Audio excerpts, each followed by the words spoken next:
السلام عليكم ورحمة الله وبركاته. نحمده ونصلي على رسوله الكريم، أما بعد، فأعوذ بالله من الشيطان الرجيم، بسم الله الرحمن الرحیم۔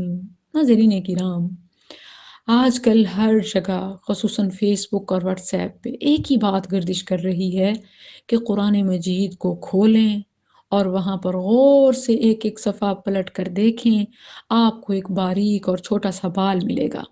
اس بال کو پانی میں بھگو کر 3 بار بسم اللہ الرحمن الرحیم پڑھ کر پی لیں، کرونا وائرس سے محفوظ رہ جائیں گے۔ ناظرین، یہ اور اس جیسی ان گنت من گھڑت سٹوریز سنی اور سنائی جاتی ہیں، میسیجز کی صورت میں شیئر کی جاتی ہیں، پوسٹ کی جاتی ہیں۔ یہ میسیج مجھے خود کو اتنی زیادہ بار ریسیو ہوئے کہ بالآخر مجھے ویڈیو کی صورت میں قرآن و حدیث سے وضاحت پیش کرنی پڑی۔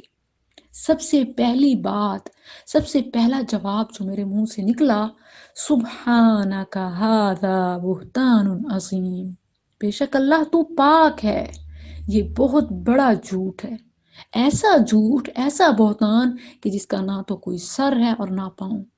مجھے تو حیرت ہوتی ہے کہ جس طرح کہا جاتا ہے کہ قرآن مجید کو کھولیں اور غور سے دیکھیں ایک ایک صفحہ پلٹ کر۔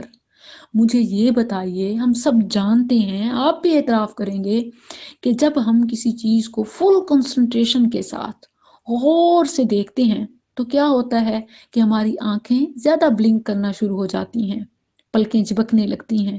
ظاہری سی بات ہے، جب بار بار پلکیں جھپکیں گی تو ہیئر فال تو ہوتا ہے، کوئی نہ کوئی پلک گرے گی، اور پھر کہا جاتا ہے کہ دیکھا فلاں نے سچ کہا تھا، بس اٹھاؤ اس کو، یہ قرآن سے نکلا ہے۔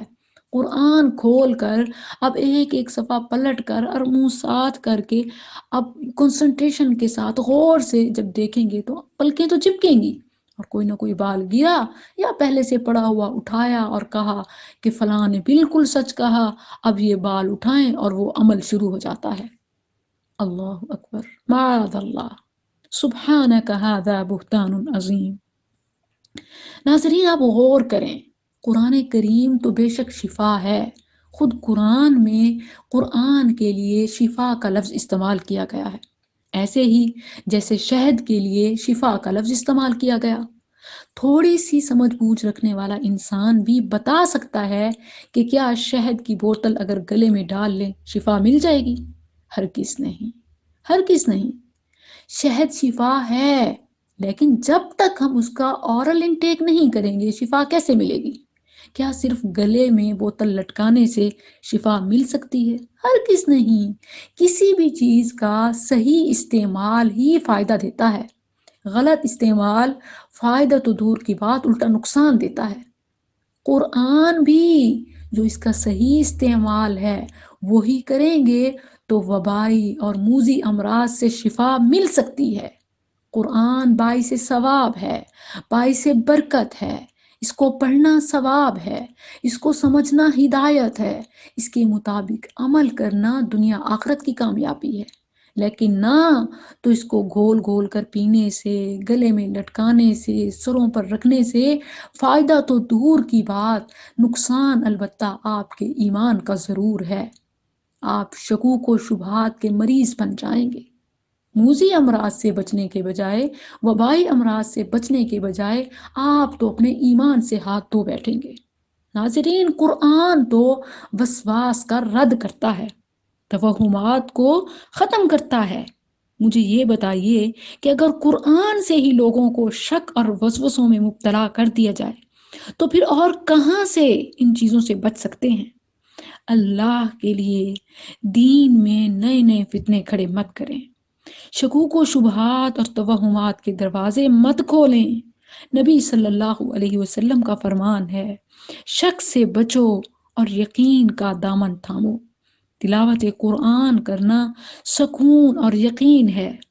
قرآن میں تو کم از کم وہم اور وسوسے کا اضافہ نہ کریں، ایٹ لیسٹ آپ قرآن کے ساتھ تو ان چیزوں کو نہ جوڑیں۔ یہ اصل بات پتہ ہے کیا ہے؟ شیطان جب ہر طرف سے دیکھ لیتا ہے کہ وہ مسلمان کو نہیں پھنسا سکا اپنے جال میں، تو وہ ہمارے دین کے نام پر، شریعت کے نام پر، قرآن کے نام پر ہم کو وسوسوں میں اور فتنوں میں مبتلا کرتا ہے۔ دیکھیں آلریڈی ہر طرف کتنے فتنے ہیں ہمارے ارد گرد. ہمارے کمزور ایمان مزید فتنوں کے متحمل نہیں ہو سکتے. کم از کم دین کے نام پر لوگوں کو گمراہ نہ کیا جائے. سبحانک ھذا بہتان عظیم. قرآن پڑھیے، یہ شفا ہے. السلام علیکم ورحمۃ اللہ.